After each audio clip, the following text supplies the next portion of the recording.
आप 7 साल से सत्ता में हैं। पुलिस आपके पास है, सीआईडी आपके पास है, सीआईए आपके पास है, विजिलेंस आपके पास है, ऊपर आपके गुरु और साथी आदरणीय मोदी जी हैं, उनके पास सीबीआई है, उनके पास आईबी है, उनके पास सिक्योरिटी फोर्सेस हैं, ईडी है। तो आप कर लेते जांच, अब कर लो।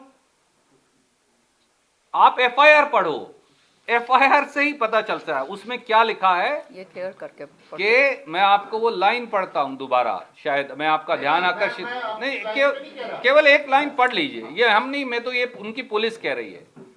वो ये कह रहे हैं कि ये पिछले 7-8 सालों से कई लोगों को फर्जी तरीके से एचपीएससी में नौकरी पर लगवाया।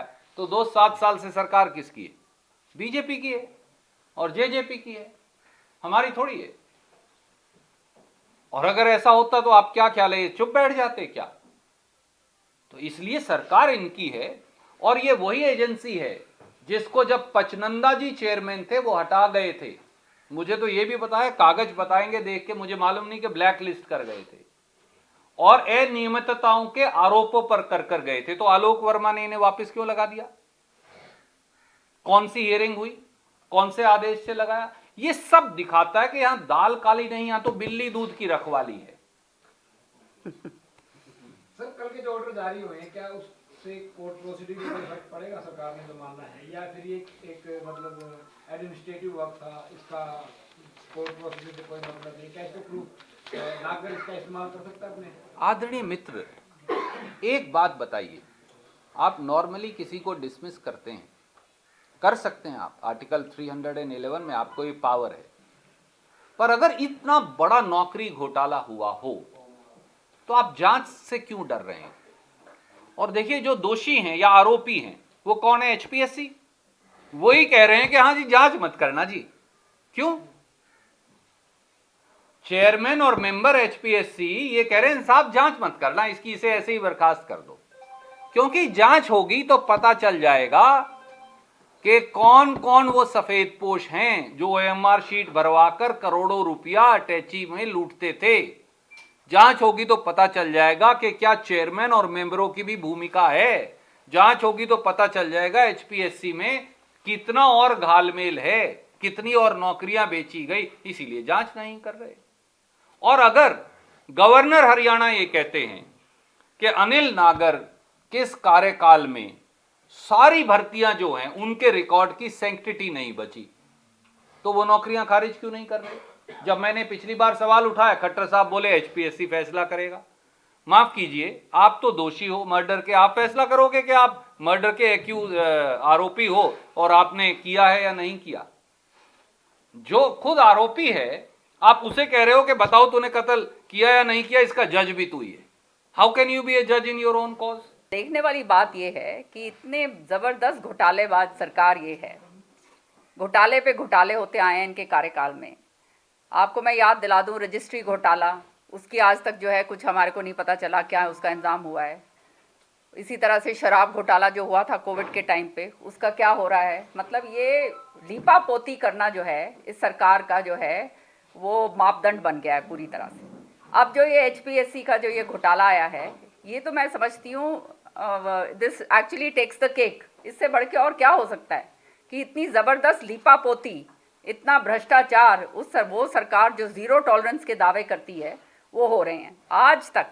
ये इसीलिए जो है एक आपको मालूम ही है, मैंने इसके ऊपर जो है काम रोको प्रस्ताव विधानसभा के अंदर मैं लेकर आई हूँ। पहले मैंने प्रेस कॉन्फ्रेंस भी करी थी, वो डिटेल्स जो हैं उस दिन मैं नहीं दे पाई, वो मैं आज आपको दे दूँगी। लेकिन सत्य ये है कि एचपीएससी का चेयरमैन और एचएसएससी का चेयरमैन, आज तक वो चेयरमैन दोनों, उनके जो हैं मेंबर्स हैं, उनको बुलाकर पूछताछ क्यों नहीं करी गई है? इतना ज़बरदस्त जब ये मामला घट गया है और ये युवकों की नौकरियों का सवाल है, और जैसे कहा कि अटैची जो हैं भर भर के सारा जो है पैसा दिया जा रहा है, नौजवान बच्चे जो हैं हताश बैठ गए हैं। तो ये जब जहाँ पर ये जहाँ ये नागर साहब जिनकी बर्खास्तगी इन्होंने करी है, वहाँ पर ये हर चीज़ को जो है लीपापोती करके ठप करने की कोशिश में है। सच्चाई ये है कि दोनों चेयरमैनों को बुलाकर और मेंबर्स को बुला के उनकी पूछताछ क्यों नहीं करी जाती?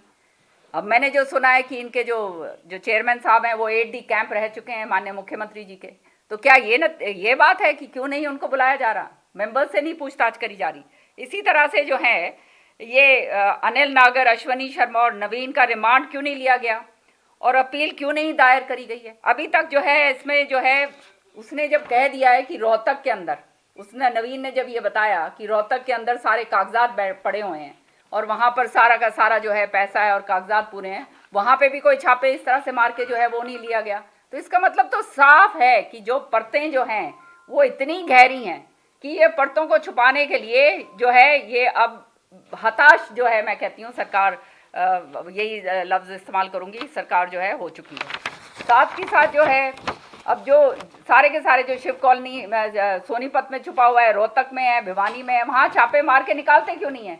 जहाँ पे जिनके घर का उसने कहा है मेरे मामा का घर है, उनको बुलाया क्या, उसके खिलाफ जो है उनसे पूछताछ करी क्या SIT ने। तो ये सारी की सारी चीज़ें जो हैं ये पूरी तरह से दिग्गज के उसके अंदर इस सरकार को बुरी तरह से लेकर आती हैं कि पूरी तरह से ये है उस पर लीपापोती करने की कोशिश करी जा रही है। भिवानी में भी इसी तरह से, सोलन, हिमाचल प्रदेश, सारी जगह उसने अलग अलग जगह बताई हैं, पर कहीं भी जो है सरकार ने उनको पकड़ने की कोशिश नहीं करी है।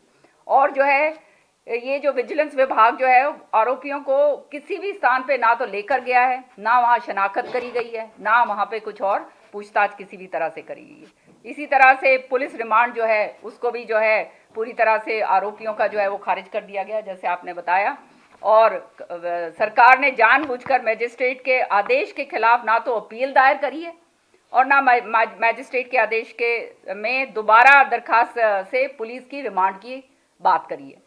तो इसका मतलब क्या है, मतलब बिल्कुल साफ है, स्पष्ट है कि इतनी बुरी तरह से ये सरकार फंस गई है और ये सरकार को रहने का कोई औचित्य नहीं रह गया है कि जिस तरह से जो है इतना बड़ा जो है ये माफिया रिलेटेड जो ये स्कैम इन्होंने करा है और उसको जो है निकाल कर उसको सफाई करने के बजाय उसको दबाने की कोशिश करी जा रही है।